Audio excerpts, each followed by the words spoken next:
You have different options for what outfits you want to see on the Explore Outfits feed. Look for the Show menu on the top of the Explore Outfits section.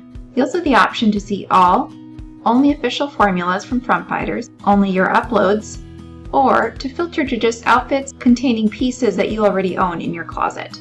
Let's see the first option, only official formulas. This will filter down to just the official formulas by Frump fighters.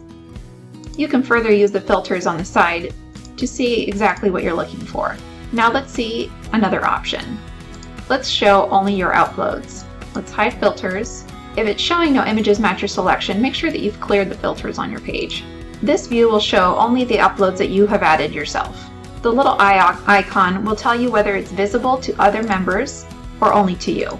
Now let's see only outfits with pieces you own.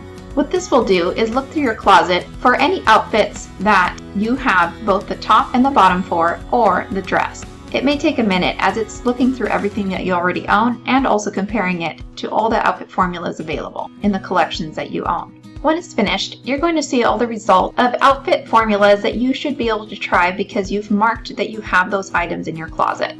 In your closet, you can check to see what you've marked by filtering by what you have.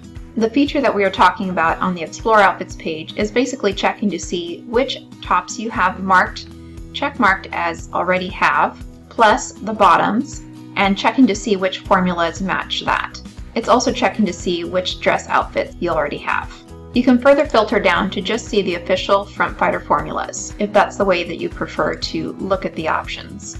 As you'll see here, it's showing outfit 2, then jumping to 3A, then to 6, then to 7, 8, 9, 11, so it's skipping some outfits that you don't have all the pieces for. Something to note is that it's only checking if you have the top and the bottom for a formula. If there are accessories or completer pieces in the outfit formula that you don't have on your list, it will still show you that option, as the accessories are optional and can be changed when you add your upload. The Show menu will remember what you've selected, so next time that you load your app, it's going to show that. If you don't want to have to wait for it to look for the outfits that match the pieces you own, you may want to select a different option from the menu for the next time that you open the app. If you do always want to default to loading the outfits that you have pieces for, then you can leave that option selected. And that's how you're able to filter down to the outfit formulas that you have pieces for and can try right away.